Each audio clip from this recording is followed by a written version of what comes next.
जी तो व्यूअर्स अस्सलाम वालेकुम वरहमतुल्लाहि वबरकातुहू। एक बहुत ही प्यारा दिन, एक बहुत ही प्यारी सुबह। जिस सुबह व्यूअर्स हमारी आंख खुल जाती है वही जनाब प्यारा दिन होता है और अल्लाह ताला ज़मीन पर हमें एक मौका और दे देते हैं जीने का। तो जितना भी रब ताला का शुक्र अदा किया जाए जनाब उतना ही कम होता है। तो व्यूअर्स ये जो आपको सामने वीडियो नज़र आ रही है जनाब, ये है मेरे कज़न सैयद फैसल तिरमिज़ी की।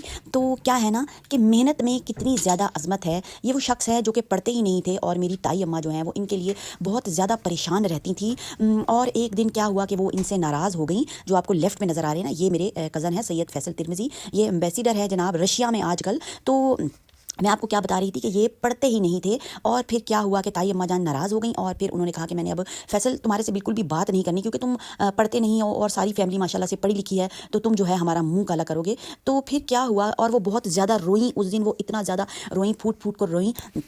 तो फिर क्या हुआ पता नहीं फैसल के दिल पे कुछ असर हो गया। तो इन्होंने क्या किया फैसल भाई ने, इन्होंने जनाब पढ़ाई शुरू कर दी और फिर CSS का इन्होंने एग्ज़ाम्स दिए और ये फिर कामयाबी की राहों पर कामज़न हो गए और आज माशाल्लाह से रशिया में ये होते हैं और रशिया में ये एम्बेसडर है पाकिस्तान के। तो व्यूअर्स देख लें मेहनत में कितनी अजमत है। अब आप किसी भी चीज़ में मेहनत कर लें तो जनाब ये तो हो गई